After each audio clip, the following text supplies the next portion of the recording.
So ఇక్కడ చూడండి Indian history నుంచి మనకి ప్రాచీన భారత చరిత్ర నుంచి అడిగారు. చాలా లాజికల్ ప్రశ్న అనమాట, ఇలాంటివి అడుగుతుంటారు ఎక్కువ. So which of the following Buddhist sacred place is situated on the banks of river Niranjana. ఇక్కడ ఏమడిగారంటే నిరంజన నది అనమాట. సో నిరంజన నది ఒడ్డున ఒక బౌద్ధ క్షేత్రం ఉందన్నమాట.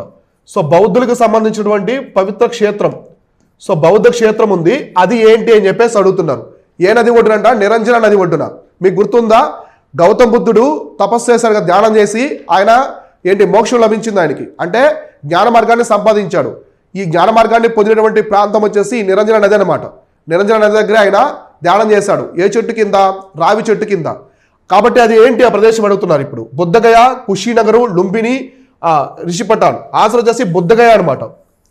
సో బుద్ధగయ ప్రేంటి దాన్ని ఏమని పిలుస్తున్నాం మనం? బుద్ధగయ అని చెప్పేసి పిలుస్తాం. ఇది బుద్ధగయ అనే ప్రాంతంలో టెంపుల్ ఉంది ఇప్పటికి కూడా. సో ఇది ఎక్కడుందంటే ప్రేంట్ వచ్చేసి బీహార్ రాష్ట్రంలో ఉందన్నమాట. సో బీహార్ రాష్ట్రంలో ఉంటుంది బుద్ధగయ అనేది.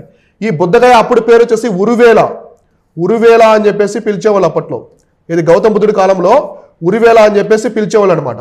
ఇక్కడ ఆయన మోక్షం లభించింది, ఆయనకి గౌతమ బుద్ధుడికి మోక్షం లభించింది అనమాట. అయితే గౌతమ బుద్ధుడు ధ్యానం చేసినప్పుడు ఈ బుద్ధగయలో ఆయన ఏ చెట్టు కింద ధ్యానం చేశాడంటే రావి చెట్టు కింద. సో రావి చెట్టు కింద ధ్యానం చేశాడు గౌతమ బుద్ధుడు.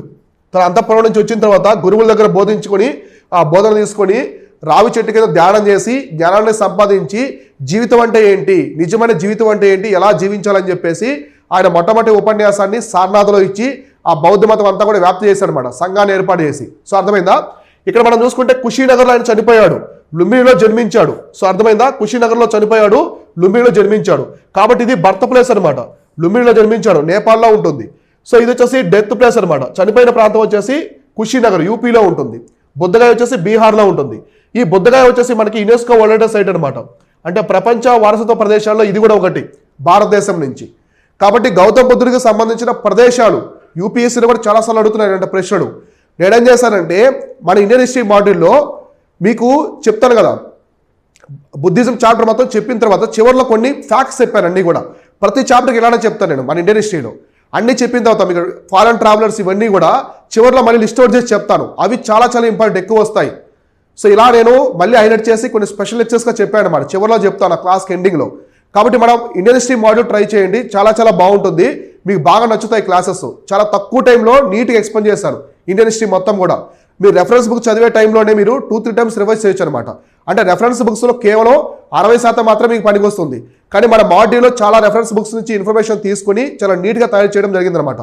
ఎగ్జామ్లో ఎక్కడ ఒక ప్రశ్న కూడా మిస్ అవ్వకూడదు అనే టార్గెట్తోనే మన మాడ్యూల్ అనేది ఉంటుంది.